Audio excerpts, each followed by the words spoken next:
Hey, I'm James. Welcome back to the Durham Music Theory Club. Today we're going to learn the basics of how to play the piano. We're going to learn how to number our fingers. We're going to learn how to find the keys, how to find the names of all the notes on the piano. We're going to learn about the sharps and the flats, the black keys, what to call them, how to call them. And we're going to learn the basics of technique. So we're going to learn just the very simplest way of putting your fingers on the piano and playing with good technique. That'll be enough for one sitting. So, fingers first. 1, 2, 3, 4, 5. That's how we number our fingers. This gets a little confusing because the hands are mirror images of each other. So when you go up in the right hand, you're going to go 1, 2, 3, 4, 5.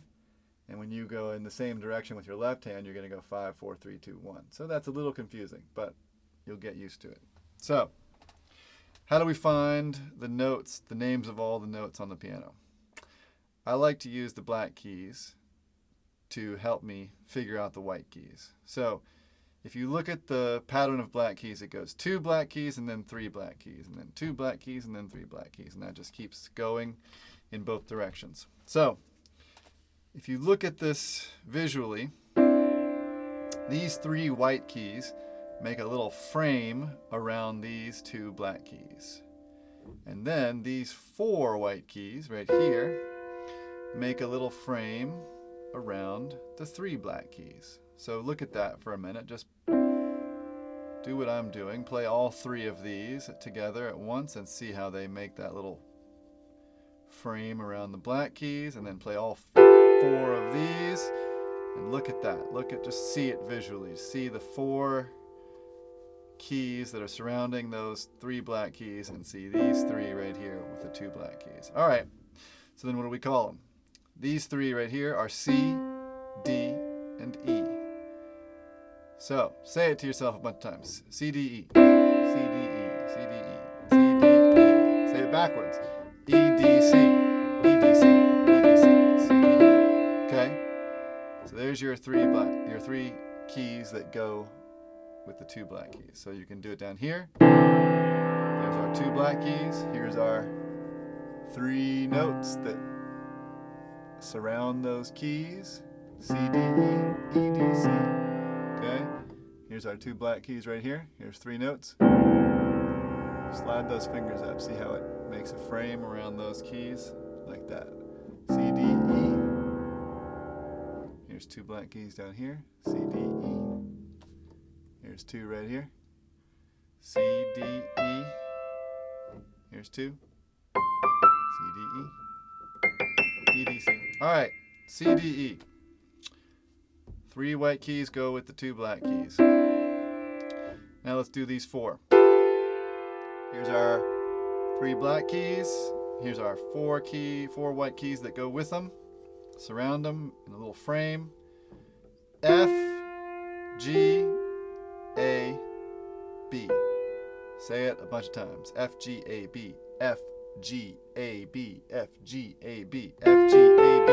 F, G, A, B. Say it backwards. B, A, G, F. B, A, G, F. Look at it. See it. F, G, A, B. See it everywhere on the piano. Here's another one. F, G, A, B. There's our 3 black keys. F, G, A, B. F, G, A, B. F, G, A, B up here. F, G, A, B up here. One more. F, G, A, B. That's off the screen. C, D, E. F, G, A, B. That's how you can really help knowing the notes a lot quicker, because you just see that picture of the 3 that goes with the 2. C, D, E, F, G, A, B. Okay, that's what I use. Let's talk about sharps and flats real quick. Let's talk about the black keys. I got a picture I drew up here. I will try to show it to the camera. All right. That's a sharp. Sharp means that you go up a half step. Let's talk about that. A half step is the smallest interval, smallest distance between any 2 notes. So a half step is any note that doesn't, any two notes that don't have a note in between. So these are all half steps. Here's a half step. From B to C, that's a half step. From C to C sharp, that's a half step. From D to D sharp, that's a half step. E to F is a half step. E flat to E, half step. Anything that doesn't have a note in between. If you have a note in between, like this, C to D, that's a whole step, not a half step. Whole step is the next biggest interval. So, half step is the smallest interval. So when you see a sharp that looks like a number sign or a hashtag in your music, that means go up one half step from the note. So if we start on C, and then we say, I want you to play a C sharp, we're going to go to this black key right here. That's C sharp. It's up one half step from C. So, C sharp right there. Let's do a D sharp. Here's D. D sharp means we go up a half step. So that would be this black key right here, D sharp. Okay, how about E sharp? E sharp, there's no black key. So E sharp is actually the same note as F. There's a good vocabulary word for when two notes have the same name, which is called enharmonic equivalent. So E sharp and F are enharmonic equivalents. I think that's the right term. I'll look it up, make sure. F sharp, here's F, there's F sharp, one half step up. Okay, here's G, F, G, A, B, here's G, G sharp, one half step up. There's G sharp. A sharp. There's A. There's one half step up. A sharp. B sharp is the same as in the E situation. B sharp, there's no key there. There's no black key. So B sharp is the same as C. You're not going to see a lot of B sharps for a long time. In some, more difficult classical music, you'll see a B sharp or something, and most of the time you will not see an E sharp and you won't see a B sharp. So there's your sharps. Now let's talk about flats. All right, see that lowercase b right there? That's a flat, and that means we go down a half step. Same thing as a sharp, just means the opposite direction. So this note that we were just calling C sharp is the same as D flat. So here's D. And if we say we want a D flat, then we're going to go down a half step to that note. So D flat and C sharp are the same note. All right, how about E flat? E flat is right here, right half step down from E. This black key right here. Same note as D sharp. D sharp goes up, E flat goes down to the same note. All right. F flat. No black key, so it's going to be E. That's F flat. Not going to see that very much, as we said. That's just not a very common thing to see in music at this point, especially when you're first starting out. Okay. G. G flat. Right below G, one half step down from G. This black key right here. Same note as F sharp. F sharp, G flat. Same note. A flat. One half step down. Here's A, here's A flat. Same note as G sharp. Here's G, there's G sharp, going up a half step. There's A, there's A flat, going down a half step. B flat, here's B. There's B flat, down one half step.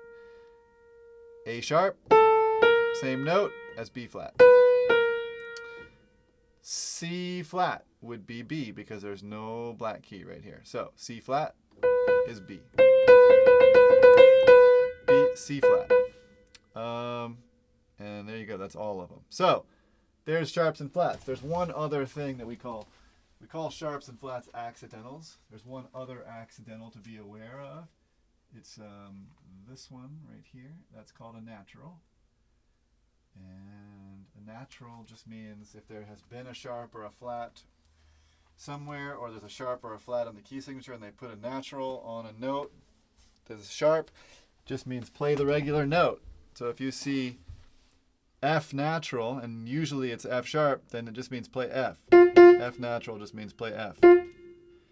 C natural would mean just play C. So those are your three basic accidentals: sharp, flat, and natural. Sharp means you go up a half step. Flat means you go down a half step from the note that's written, and natural means you just play the note that's written with no sharps and no flats. All right, let's talk about basic technique. What we're going to do is we're going to put our right thumb on C, and we're going to put our left pinky on C. So remember how to find C: two black keys, C, D, E. Two black keys, C, D, E. So here's C. C is the bottom of those notes, C, D, E. So we're going to play every finger. What we're going to do is we're going to curve our fingers. So we want them to kind of, it's almost like you have a baseball in your hand, is a good way of thinking about it. You want them to be curved, and you kind of, one of the most important things that I've recently discovered is to keep this last knuckle right here, the final knuckle on your fingers, on all your fingers, to keep that curved. Don't let it collapse and become flat or even like concave. I'm not sure if that's concave or convex. Don't let it collapse like this. And there's a lot of reasons for this. I don't know that I can go into all of them, but the main one is just that an arch like this is very strong architecturally. It's a strong shape. So when you want to play loud, you're going to let the weight of your arm is going to give you that volume. That's what's going to make the key, the piano sound so strong, is the weight of your arm dropping on the key. You need to support that weight, and the arch is the strongest way to support it. If you have a flat finger like this, all that weight is going to come down, and your muscles in your hand are not going to be able to support that well. This is much stronger and much more able to support the weight of your arm. That's one of the main reasons to keep it curved. But there are others. For right now, just concentrate on doing it. Don't let that knuckle turn into this. On the piano it looks like this. If I play with my index finger, can you guys see this? You see, like, this would be, I'm keeping the curve, so I'm just playing the note, and the finger is curved. And then this would be me flattening it out and playing it with that collapsing. That knuckle is collapsed. Here's curved, collapsed, curved, collapsed. So do that a little bit, feel it. You'll notice when you start playing that certain fingers will collapse more than others. Ring finger wants to do it, middle finger wants to do it. Keep them curved, play with the tips of your fingers. You'll probably need to cut your fingernails fairly short so that they don't click and clack on the keys, and also it just feels weird when you play with your fingernails. So play with the tip of your finger and keep this curved. So let's just play each of our fingers and just feel what it feels like to play it and keep them curved. So let's play a C with our right hand. Here we go with our thumb, C. 1, finger 1. Here's 2 on D. Here's 3. And we're just feeling it. 4. Just feel what it feels like to hold that down. And 5. Okay, let's do that on this hand. 5 on C. 4 on D. 3 on E. 2 on F. And 1 on G.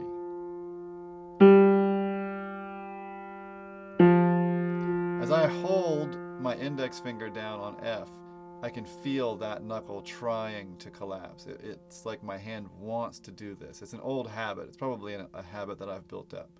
So if you're just starting out playing the piano, try not to let that become a habit. Keep them curved.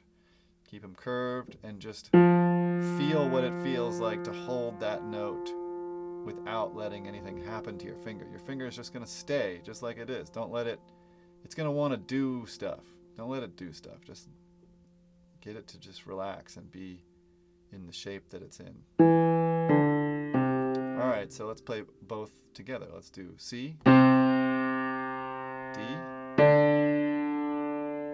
E, F, G. Let's go down. G, F, E, D, C. Just mess around with that for a minute.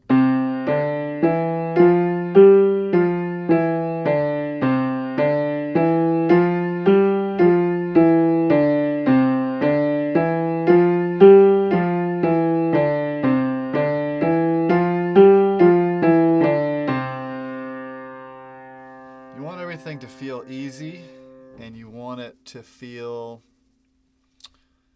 like you're not pushing on the keys with your fingers. You're feeling the weight of your arm in each finger, and when you move to the next note, you're just transferring the weight to the next finger. You're not pushing the key down with your finger. And don't let your hands rest on the wood. Don't play like this. This is really bad for you for a number of reasons. So keep those wrists basically flat. Another thing you can do, that's a good trick, is you can put a quarter on the back of your hand, on either hand, and then just try to keep it there as you play.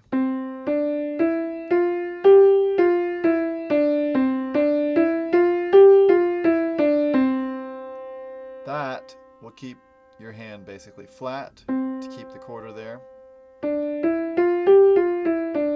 And it'll just show you how to play in kind of an easy, quiet, you want quiet hands is like the idea, quiet hands. You don't want your hands to be moving around a lot or like just a lot of extra motion. You just play, just find the minimum amount of energy that it takes to play a note. Play the note.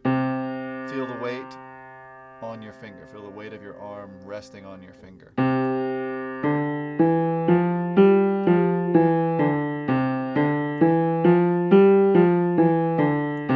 And become aware of that final knuckle.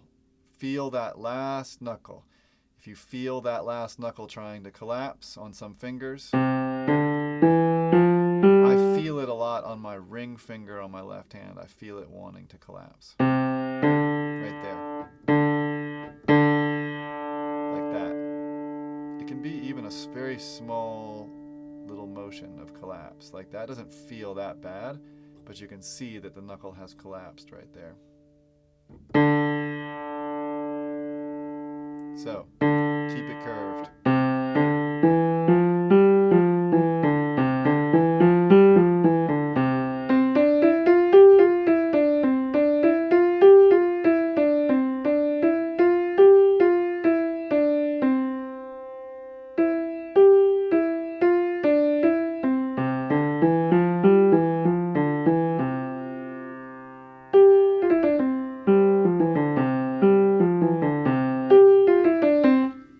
Mess around.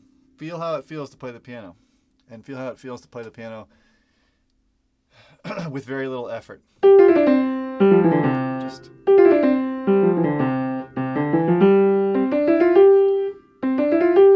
evenness will come with practice. It may sound sloppy if you go like that. You will find the speed and the clarity as you practice.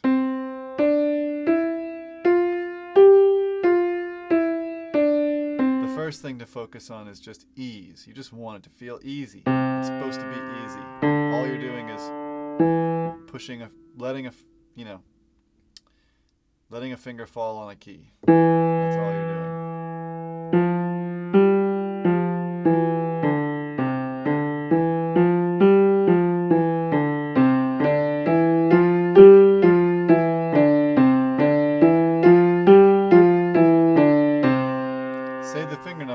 yourself as you do this. 5, 4, 3, 2, 1, 2, 3, 4, 5. 1, 2, 3, 4, 5, 4, 3, 2. 1, 2, 3, 4, 5, 4, 3, 2, 1. 5, 4, 3, 2, 1, 2, 3, 4, 5, 4, 3, 2, 1, 2, 3, 4, 5. All right, I think that's enough for one sitting.